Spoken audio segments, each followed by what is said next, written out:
The snow fell like tiny crystal tears from a gray, overcast sky, blanketing the city streets in silence. Inside a bustling skyscraper, lights twinkled, laughter echoed, and the scent of roasted chestnuts filled the grand hall.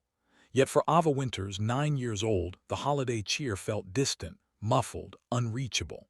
Born deaf, the world often spoke in sounds she could not hear, leaving her isolated even in the midst of a crowd.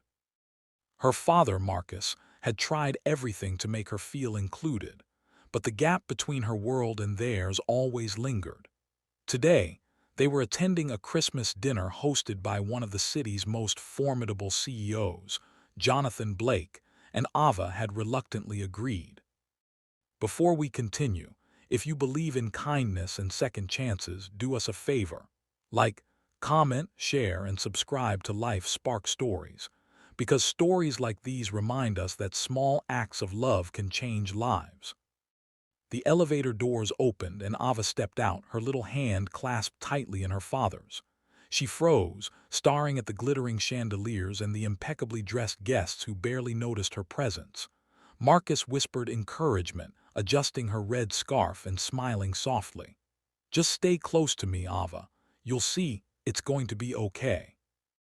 Jonathan Blake was a man known for his sharp mind, sharper business deals, and almost impenetrable armor of stoicism. Few knew he had a soft side, and even fewer knew why he had invited a little girl and her single father to his lavish Christmas dinner. Tonight, Jonathan wore his usual tailored suit, but his eyes betrayed a flicker of uncertainty. He had always believed that wealth could solve everything, but life had recently humbled him in ways money never could. He wanted to reach out, but he didn't know how.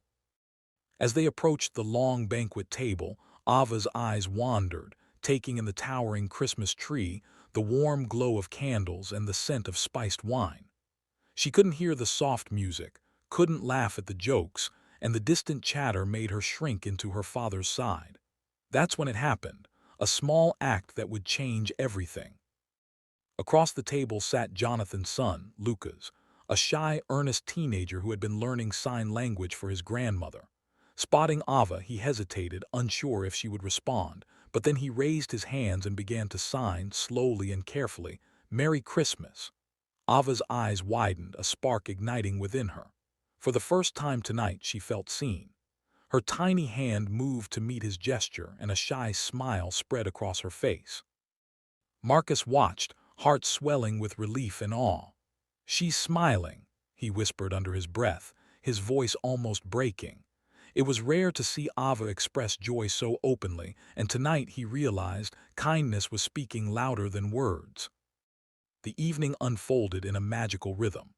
Lucas continued to sign, telling Ava small stories, asking her about her favorite toys, even guiding her through simple games. Ava laughed silently, clapping her hands, her face glowing like the ornaments on the tree.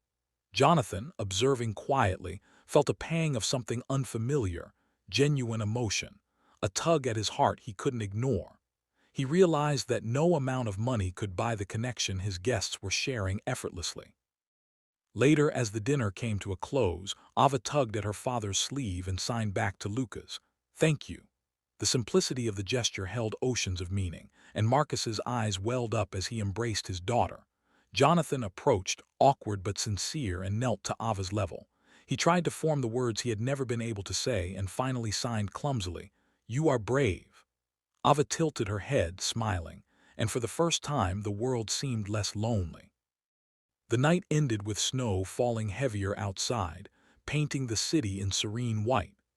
Ava skipped beside her father, clutching his hand, while Jonathan watched from the doorway, silently promising himself to let kindness, rather than pride, guide him from now on. If this story touched your heart, please like, comment, and share it with someone you love. And take a moment to spread just a little more warmth today. Someone somewhere needs it more than they know.